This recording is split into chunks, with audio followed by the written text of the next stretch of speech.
ಶುಭೋದಯ, ನಮಸ್ಕಾರ. Welcome to YoYo Kannada. ಅನೇಕ ರಾಜ್ಯಗಳಲ್ಲಿ ಇನ್ನೂ ಮಳೆ ಆಗುತ್ತಿದ್ದು, ಉತ್ತರ ಭಾರತದಲ್ಲಿ ಚಳಿಗಾಲ ಆರಂಭವಾಗಿದೆ.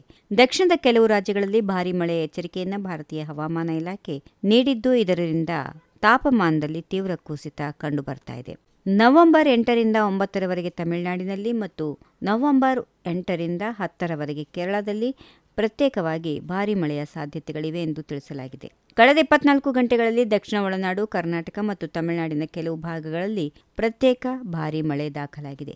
ಕರ್ನಾಟಕದ ಕೆಲವು ಕಡೆಗಳಲ್ಲಿ ಮುಂದಿನ 2 ದಿನಗಳ ಕಾಲ ಸಾಧಾರಣ ಮಳೆಯಾಗುವ ಸಾಧ್ಯತೆಗಳು ಇವೆ.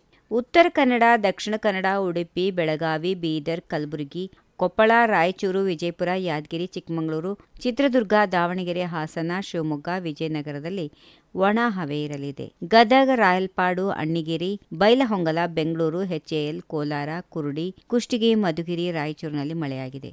ಉತ್ತರ ಕನ್ನಡ, ದಕ್ಷಿಣ ಕನ್ನಡ, ಉಡುಪಿ, ಬೆಳಗಾವಿ, ಬೀದರ್, ಕಲಬುರಗಿ, ಕೊಪ್ಪಳ, ರಾಯಚೂರು, ವಿಜಯಪುರ, ಯಾದಗಿರಿ, ಚಿಕ್ಕಮಗಳೂರು, ಚಿತ್ರದುರ್ಗ, ದಾವಣಗೆರೆ, ಹಾಸನ, ಶಿವಮೊಗ್ಗ, ವಿಜಯನಗರದಲ್ಲಿ ಒಣಹವೆ ಇರಲಿದೆ.